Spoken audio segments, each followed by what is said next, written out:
Great, thank you so much. Well, fitness, as we know, is prone to fads. In the 1880s, it was really cool to walk in a circle for weeks at a time, sometimes even months, sleeping no more than a few minutes at a time. It was a sport called pedestrianism, and people would pay good money to watch people just walk in a circle and collect photos of their favorite practitioners. In the 1920s, slimming belts that just jiggled you a little were very popular, and the 70s brought us jazzercise in all its leotard and leg warmer glory. In the early 90s, you couldn't turn on the TV, at least not late at night, without seeing the Thigh Master, and the late 90s brought a personal favorite of mine, the cardio kickboxing VHS sensation Taibo, which was all the rage in junior high. While some of the methods of fitness may come and go, people are more conscious of their health and wellness than ever before. Now, it isn't just professional athletes and the very wealthy who have access to coaches. Today, people from all walks of life are looking for individualized, on-demand workout advice. My name is Shapley, and I'm a freelance journalist who covers fitness for a variety of publications. I'll be moderating today's panel on the future of how real-time communication is affecting health and fitness.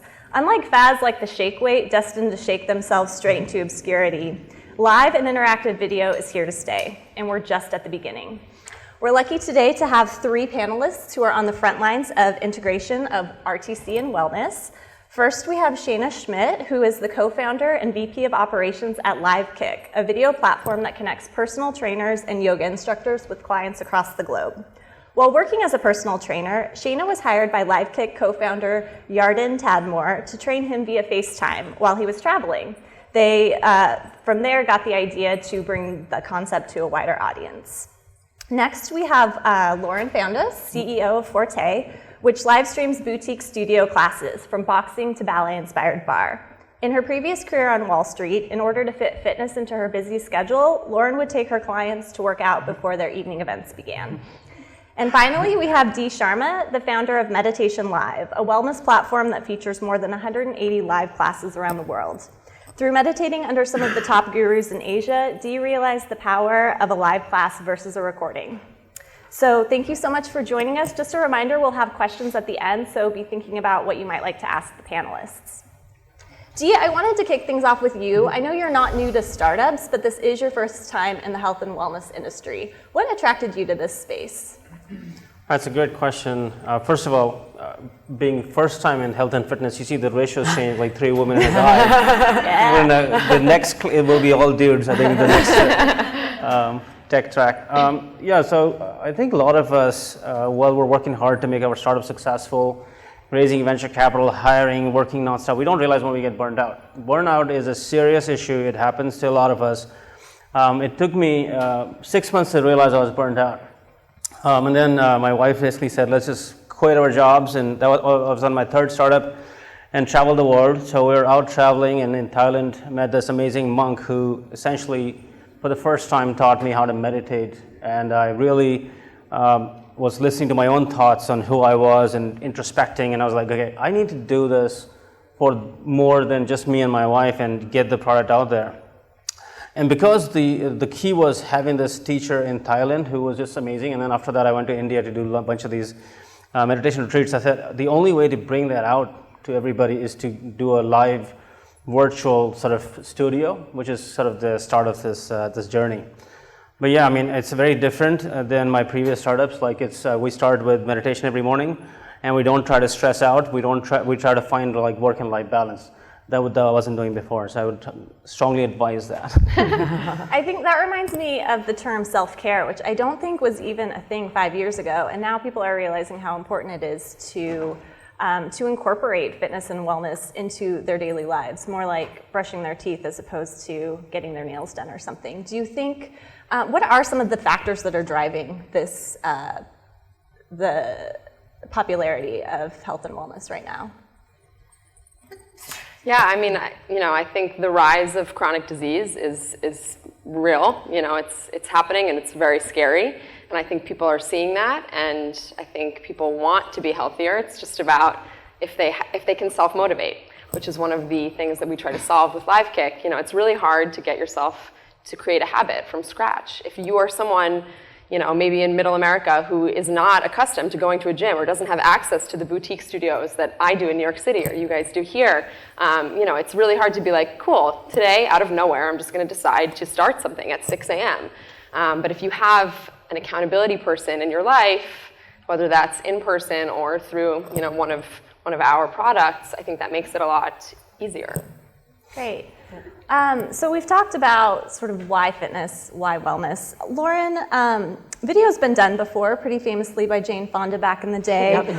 But what makes these live or interactive video more effective than the pre-recorded versions that we might be used to from the past? Yeah, for two reasons. So one, we stream real classes with real people. So if you went to one of the studios in Miami or Boston or Salt Lake City that we stream classes from, you would be in the video. Of course, if you chose not to, you could stand somewhere else. But ultimately, we're streaming real classes. So the goal is to make people feel like they're a fly on the wall in that experience, as opposed to choreographed, workout videos, which is the past. So sometimes it's fun to see everybody really struggling, just as you are, as opposed to sort of, manicured, perfect people doing the workout. So that's one component for us. And the thing that was really important for live, which we weren't able to tell from the data, was basically that we had a breakdown in the early days of streaming, and it was really stressful. And somebody was complaining to the customer service girl, and I said, there's 248 of that class on demand. Do you think you could try doing that class today? And she said no, and I looked, and she never took a live class. But ultimately what we found out was that they don't take the class live necessarily, but they never want to take the same class twice, and that was really important. So knowing that every day they watch a new class, the instructor's going to say something different, there's different people, makes it exciting, as opposed to just the old days where you watched one VHS over and over and over and you knew every word to it. So live is important, one, for the accountability and obviously to people getting shout out and being interactive, but also this factor of now that they've been exposed to live as opposed to on-demand video, they would never go back to on-demand video. So that was really interesting because the data didn't show the importance of it there. Absolutely. Those are some great advantages, but I know live video also presents some challenges that obviously pre-recorded video doesn't have. Shayna, I think about LiveKick and how, let's say you have a trainer who is watching someone do a squat. They need to be able to see that motion in real time without any kind of lag in the video. So how important is the quality of the streaming, and how do you deal with the challenge of needing it to be right on? Yeah, obviously video quality is something that's extremely important to us. One thing I will speak to really quickly is the trainers go through a really extensive onboarding about how to watch someone on video, because it is very different from in-person training. So that's just one thing I wanted to get in there. But in terms of video quality, basically, our trainers, just for everyone to know, are based right now in 8 different countries, so they're all around the world. I will certainly admit that going continent to continent with video is challenging. But I would say, we're working with Agora. Obviously, those of you who were here this morning saw the wonderful demo with Virginia about with packet loss. You still have really great video quality with Agora. So we are working with them to make sure, every day that it's up to our standards.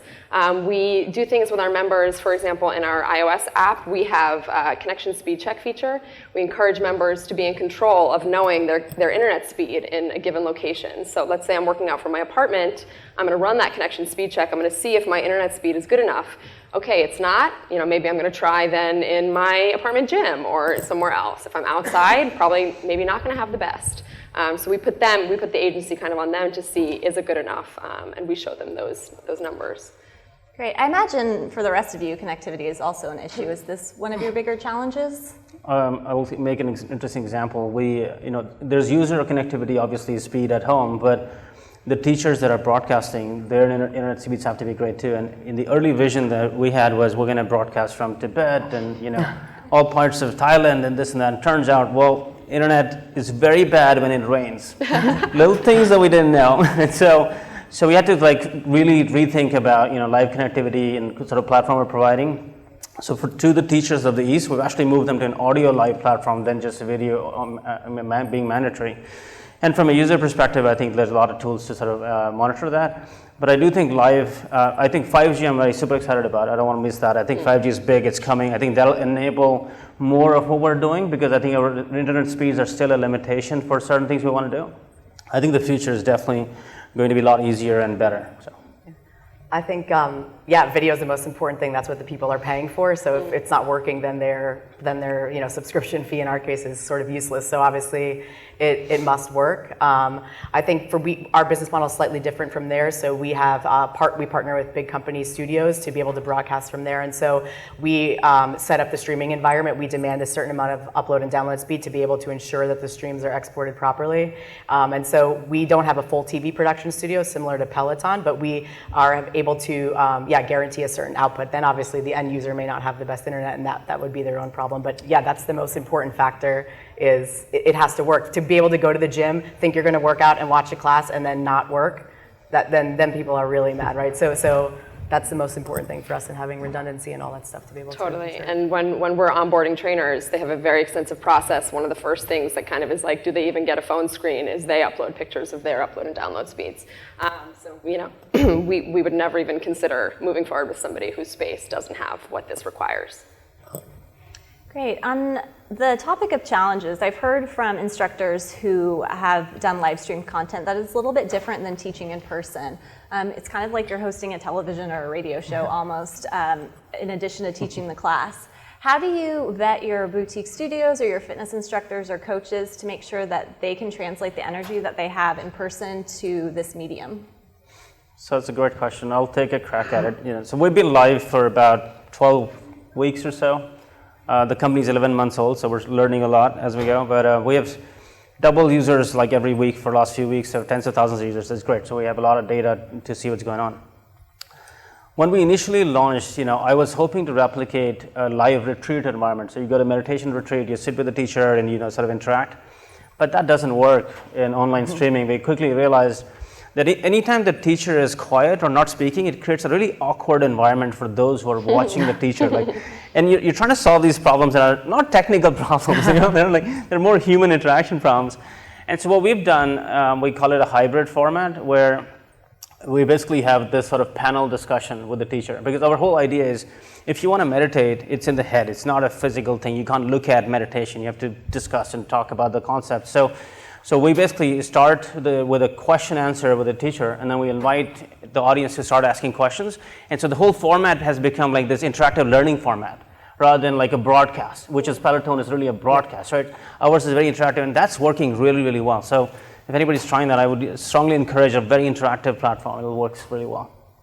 Yeah, I would kind of echo some of that and say that during the first LiveKick session ever, you are just sitting down with your trainer or yoga teacher. You have a 15-minute conversation about your goals, maybe what health conditions you have, any previous injuries, the same way you would in a gym with an in-person trainer. And then, during the, again, extensive onboarding process, personality is a huge thing. Anyone who's ever worked with a personal trainer knows that they become a lot more than just your trainer. They're your therapist, they're your best friend, they're a lot of different things in your life. And those personalities now, they need to be like magnified times 100. That person needs to pop through a screen. So they train me, they train 5 members of our team before they're ever put live on our site, just to make sure, even just aside from fitness, because obviously we screen those certifications, that their personality is right for us.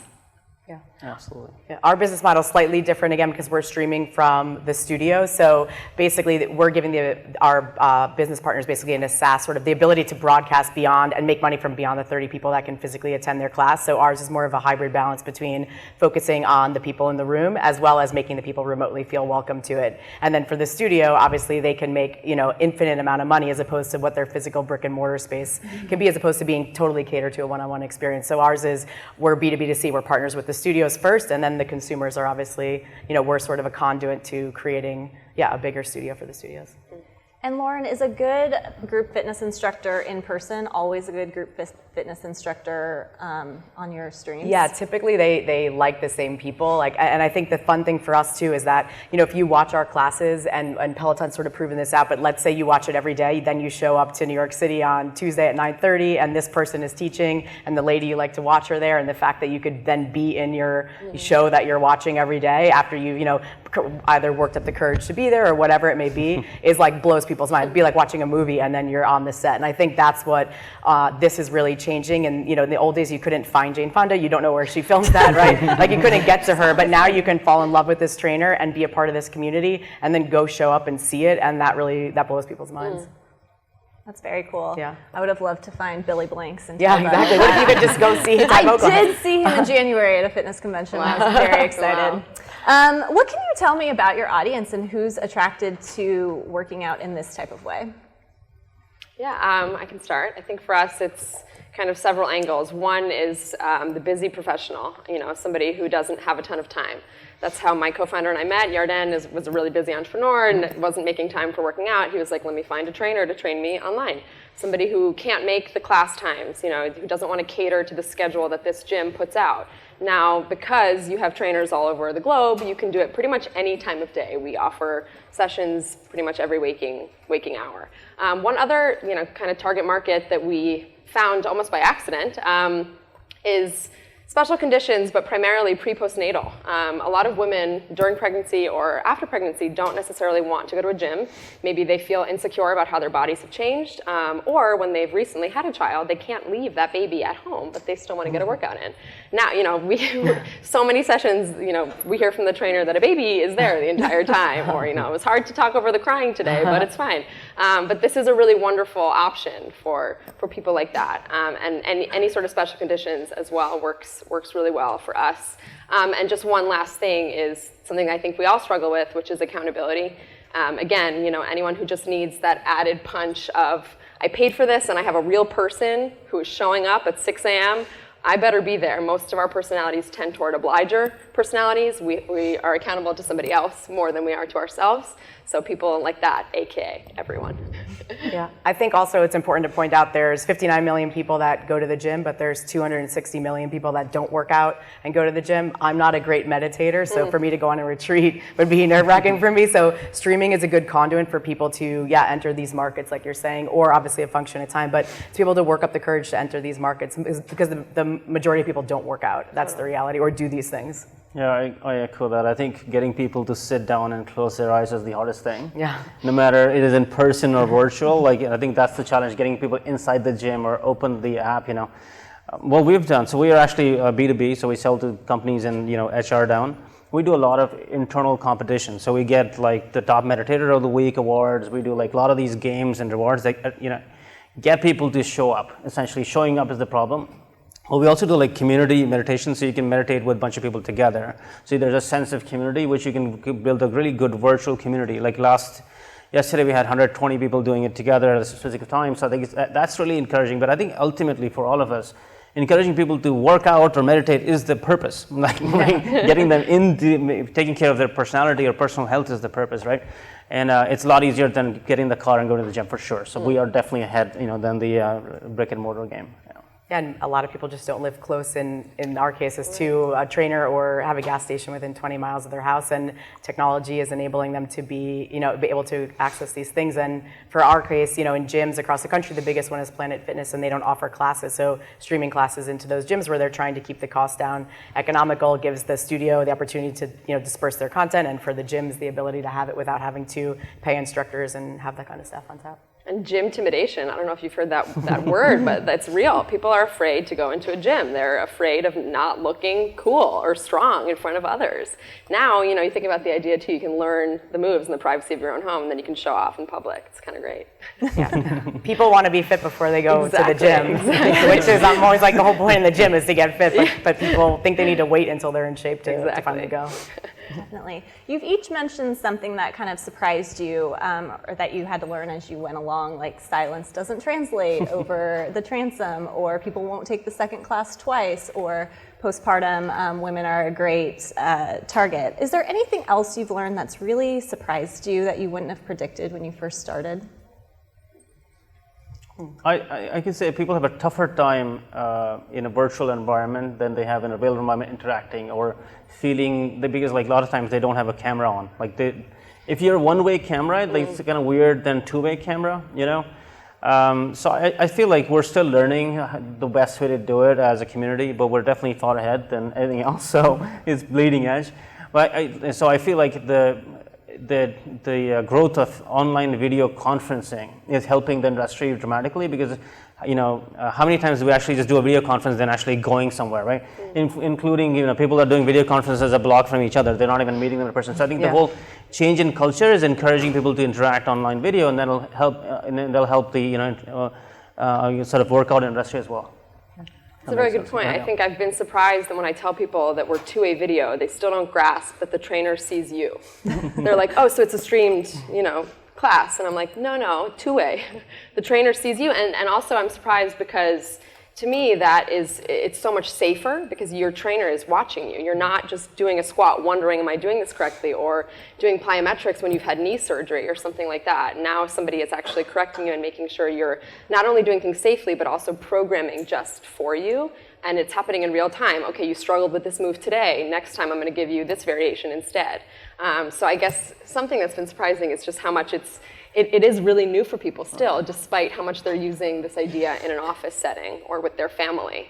Yeah, and I think getting people over that hump to know to try it. Like, so people think that, oh, that's not for me, but then they watch the video, they're like, oh, that was way better than me just trying to figure out what to do for the last 40 minutes in the gym. So really getting them to try it, and then they don't look back. I think that's the other thing, because you're like, oh, I don't know if I can meditate. I definitely can't meditate online, and so they don't try it. So it's really getting them to take that first step and realizing we created these things because they are better than the alternative, which is not doing it or trying to do it by yourself and quitting. One thing I wanted to talk about is how much people love data. They love to wear fitness trackers or watches to track their heart rate, calories burned, what zone they're working out in. One of my favorite studios to go to, you wear a chest monitor, and I just spend the whole time watching my stats, and then the class is done. Are you doing anything to incorporate those types of metrics into your platforms? So yeah, we just completed the integration of all wearables, so Apple Watch, Garmin, Fitbit, Polar, all the devices, which was complicated, but I knew that we wanted to make the market as broad as we could.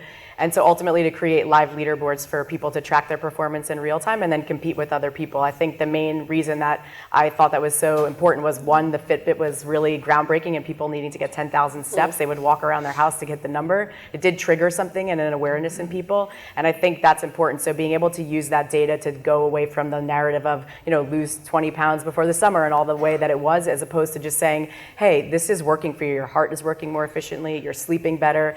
Maybe you're not getting skinnier because you need to eat grilled chicken and salad. That's the secret to that part of the equation. But this is still really good for your health. And so, and also as the wearables get more advanced now, they take 3D scans of your body. They can track that you're doing push-ups, pull-ups, whatever you do. They can count the reps. So I think being able to show people, you did this much work this month as opposed to last month, because people's perceived exertion of how hard it was may be off from what they're actually doing. And so really being able to give them that fact, so that ways they can either use it to compete, which is a smaller part of the market, which I like the competition, but for other people just to be able to see, that this is working for them, because I think people get really discouraged really quickly when they're not, shedding the weight, and that narrative is what's been engraved in us all these years.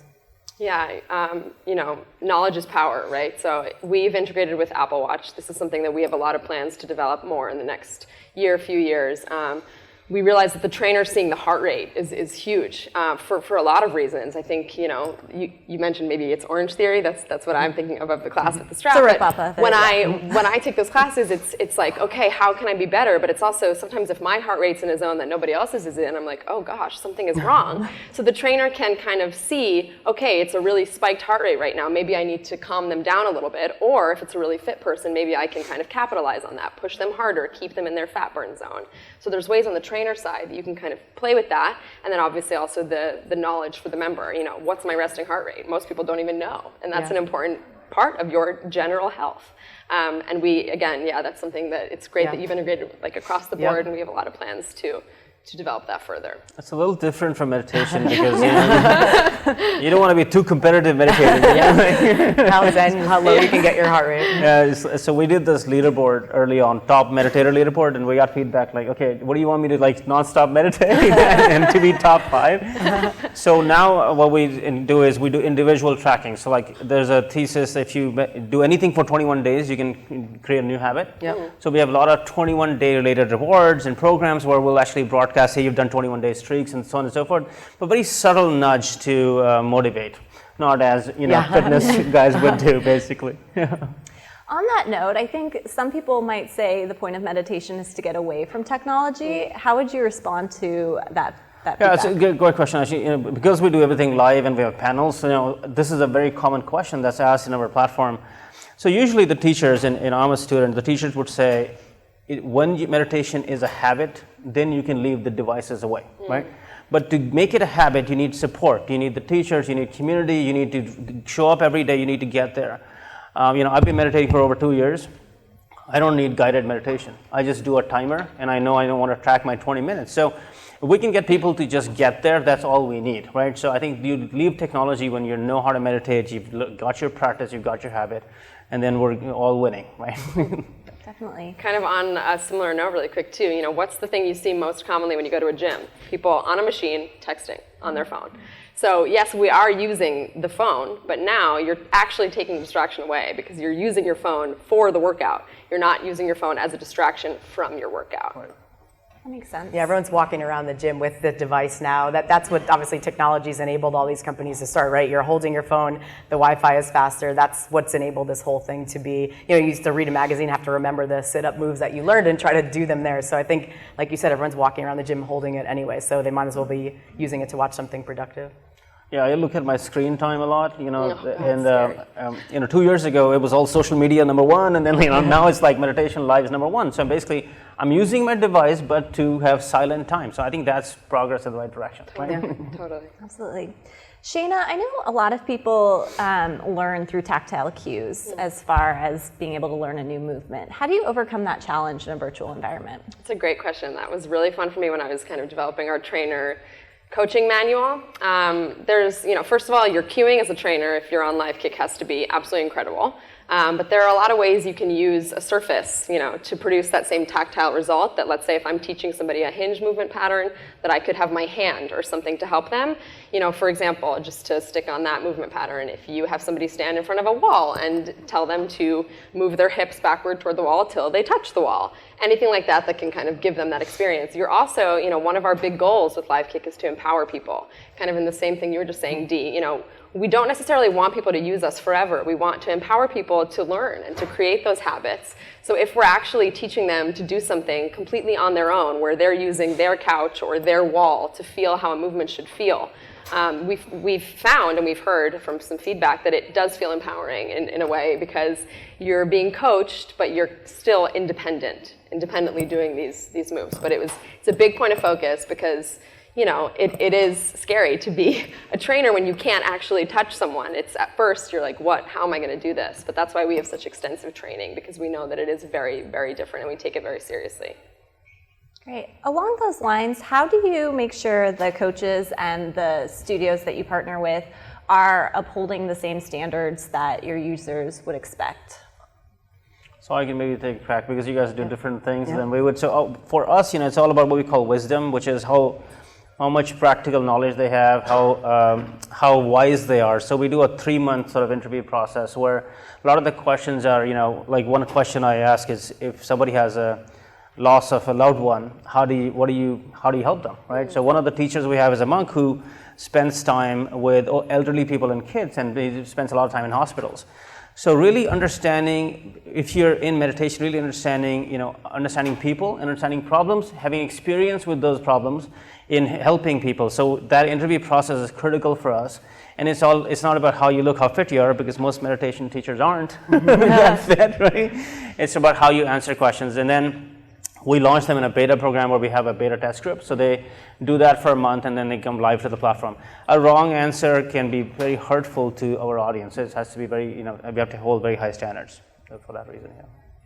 For us, we're partnering with studios that hold their people to a really high standard, so they run pretty militant ships as is. The times of how they work out and what they're doing, it's not really a free-for-all. So usually when we choose a studio, the people within that studio, follow the rules really well. Obviously, certain personalities cater to the camera better and are more lively, and also take it more seriously and watch their work, and we could see them improving their classes. So yeah, for us, it's really choosing the studio partner, and then from there, obviously. And sometimes what I think is great, everybody likes different things. I like a drill sergeant. I like somebody really hard. Yeah. Some people like somebody really nice. So yeah, there's always a different personality, kind of caters to a different person. Similar to what Dee said, we have them train a bunch of us. They're in a beta program that lasts them anywhere from 1 month to 3 months, kind of similarly. But then we also do some things up front that maybe you guys wouldn't expect or think about. We vet their space, for example. During a beta trial that we had, prior to launching, we didn't say anything to the trainers about where they'd be training from. And we found out quickly, it's pretty weird to see a bed in the background, things like that. So we vet their space. A lot of our trainers and yoga teachers are in their own homes, but it's a room that has nothing else in there, or just fitness equipment, or just yoga blocks, or something like that. It looks very professional. We send them LiveKick branded shirts, so they're in uniform. They're all wearing the same thing. They all wear wireless headphones. We test their ambient noise, because you don't really want to, if a trainer lives in an area, even if they're excellent, that there's a highway nearby, that's not great for the members to hear at all times. So we do all those little extra things just to kind of create as streamlined and as on-brand of an experience as we possibly can, given that we're now represented in 8 different countries.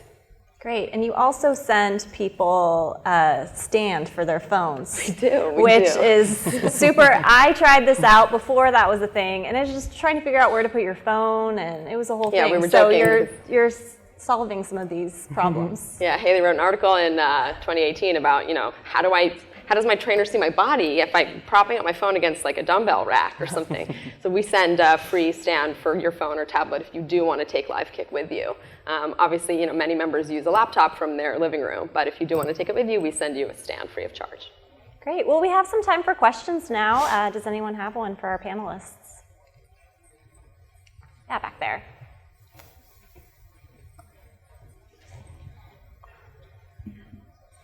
Hey, so you guys kind of touched on this a little bit, but one question I had was, you talked about the challenges of getting people to kind of loosen up and accept themselves being on video. We kind of, on my end, experienced that as well. Like older people, we have a lot of little older audience, and they tend to not want to be on camera for anything. We try to tell them, hey, the only person here is going to see you is the person you should be trusting, the professional and all this stuff. How do you? Is it a marketing messaging thing you all had to work through? Is it just a getting familiar and having to actually take the leap of faith? Just how did you get over that barrier, individually? So maybe I'll start and then you guys join. So everything we do is a group of people join together. It's not one-on-one. So I'll give, without naming the person, there's an older lady that joined the platform early on. She had just retired. And at the end of the meditation, you express yourself or you share your, whatever experience you're having. So she basically said, I had an MRI to go to, and I used the breathing exercises, and it was easy to do the MRI. And these are like triggers. So such conversations get others to get comfortable with the platform, and then others start talking. And really, if you want to seed these early on, but then it takes a path of its own. That's what we've sort of found, yeah. Yeah, I think it's something that it's a challenge, for sure. I think that first session, the fact that your trainer is seated, and it's almost like it mimics the way you use video chat right now, maybe if you've never used it for fitness purposes. You're seated, it's a conversation.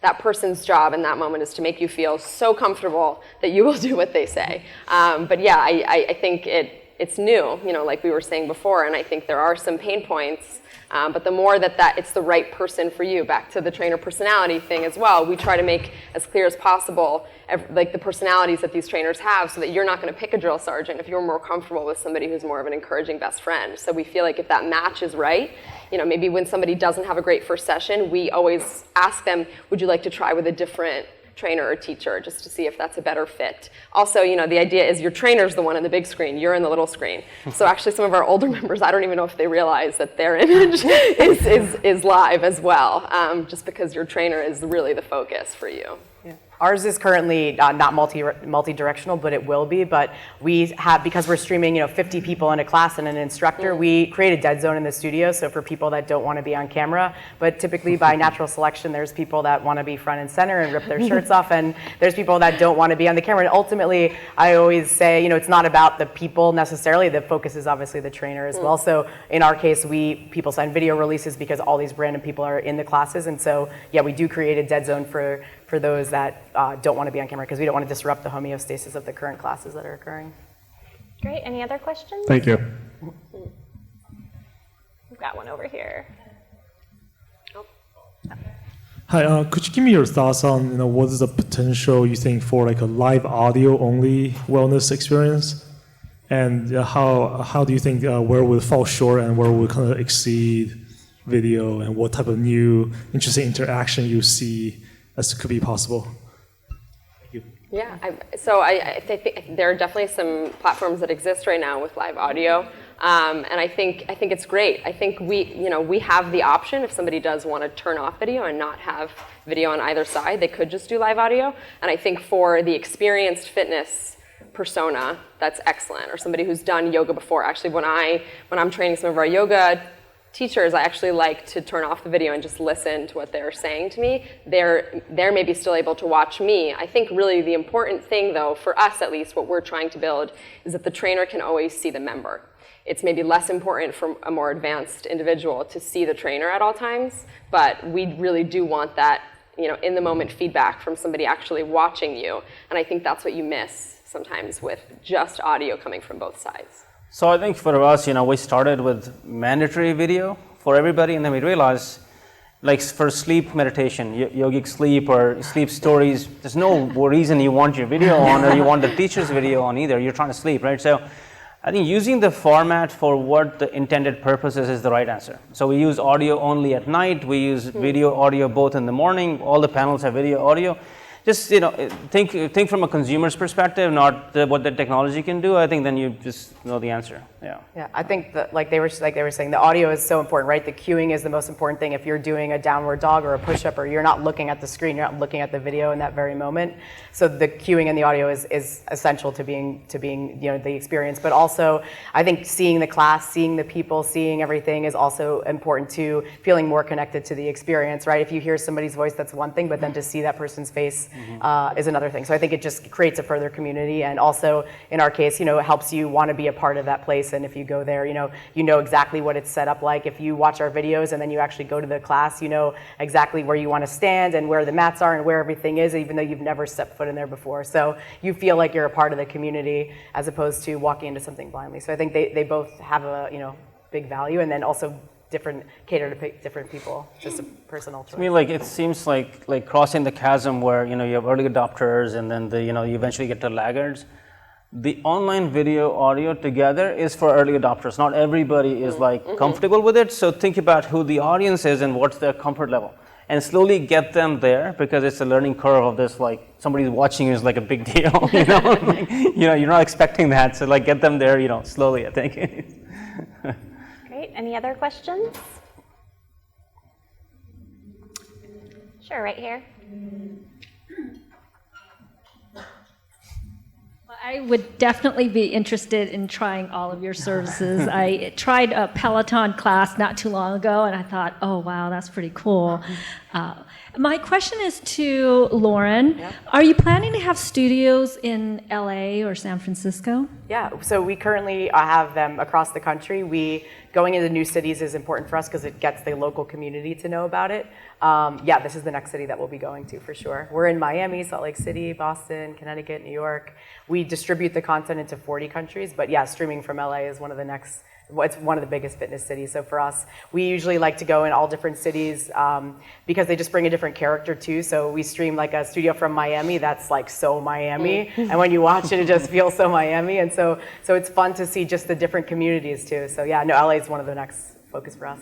For sure. I think that's something that you guys are doing so well, the different cultures of different cities. And I think that was actually, I should have said this earlier when you asked about surprising things, to learn that there's almost a different workout culture in whatever place you go. And the trainers and the teachers are still, they're still excellent certified professionals, but there's just something a little different, when you travel to different places. And now the fact that you can access those vibes and those different cultures, for you guys, it's all over here. And for us, maybe a South African trainer is different from a yoga teacher from India, things like that. I think it's really unique to RTC. Yeah. In the yoga studio in Salt Lake City, you can see the mountains through the window, and I'm always I live in the concrete jungle of New York City, so I'm always it's so pretty out the window there. Just even seeing that is, just getting a flavor of each, city is nice. If we're all back here 3 years from now on the same panel talking about the same topic, what do you think we'll be discussing? I think the adoption would have happened a lot more. So this would be very normal. We'd probably be talking about, augmented reality, or how virtual reality and live is going to work. I think the experience we're trying to provide, if it was live and in a VR headset, it would be even more crazy and closer and intimate. So there's a lot of technology that's coming out that'll help us get this right, that it will be like super more intimate. So I think we'll be like having more gadgets around us to solve the problem than anything else. I think like technology that evaluates movement patterns. So maybe, for the first session, maybe not making it necessary to have the trainer there, but maybe the member goes through some kind of movement assessment, through the technology, that then the trainer gets that information and then moves forward with them. Also, in terms of wearable integration, we have there's part of our program that's asynchronous. So our live sessions are the focus, but then the trainer can assign you workouts to do on off days, obviously totally personalized and all of that, and ways for the trainer to get the data from those solo workouts as well. I think this is going to be really interesting for us, and we hope to see that in the next few years. Yeah, I think the augmented reality and virtual reality, to be on a yoga mat by yourself at home and watching 50 people, you're still at home alone. So ultimately to be able to then look around and see your whole room full of people, I think that will, really greatly enhance the experience, and also just make it, some people are very motivated. The very motivated people always work out. But I think the way gamifying things and being able to, feel as though you're really a part of it will really change the game for a lot of people. Yeah, I think what we've learned today is there are a lot of people who work out, but there are far more who don't, who aren't meditating, who aren't into wellness. But RTC is providing a way to reach more people around the world than ever before. There are challenges with internet and adoption and things like that, but I think it's going to continue to contribute to hopefully a healthier society all around. So thank you so much to the panelists, and thank you for joining us today.